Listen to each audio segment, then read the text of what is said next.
የጨጓራ አሲድ የሚያስቸግረው ከሆነ እነዚህን በቤቶ ውስጥ ያድርጉ።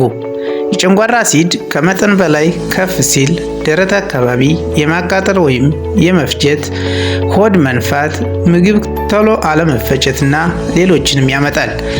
የጨጓራ አሲድን በቤት ውስጥ እነዚህን በማድረግ መቀነስ ወይም ማከም ይቻላል። የመጀመሪያው ማስቲካ ማኘክ። ከምግብ በኋላ ከስኳር ነፃ የሆነ ማስቲካ ለ30 ደቂቃ ማኘክ ደረት አካባቢ ቅጥል ወይም ፍጅት የሚያደርገውን ይቀንሳል። 2. ባኪንግ ሶዳ።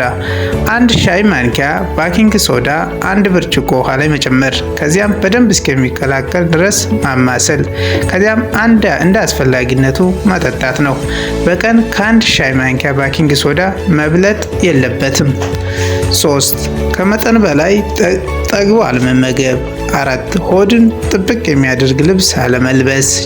5. ጭንቀት ወይም ንዴት መቀነስ። 6. የጨጓራ አሲድን የሚያበብሱ ምግቦችን መቀነስ፣ ለምሳሌ ኮምጣጤ ጁስ፣ በዘይት የተጠበሱ ምግቦች፣ ቡና፣ አልኮል፣ ለስላሳ መጠጦችና ቅመም የበዛበት ምግቦች የጨጓራን አሲድን ስለሚጨምሩ መቀነስ አለባችሁ። እንደዚህ አይነት ጤና ነክ መረጃ እንዲደርሳችሁ ፎሎው፣ ላይክ፣ ሰብስክራይብ አድርጉኝ። በጤና ይኑሩ።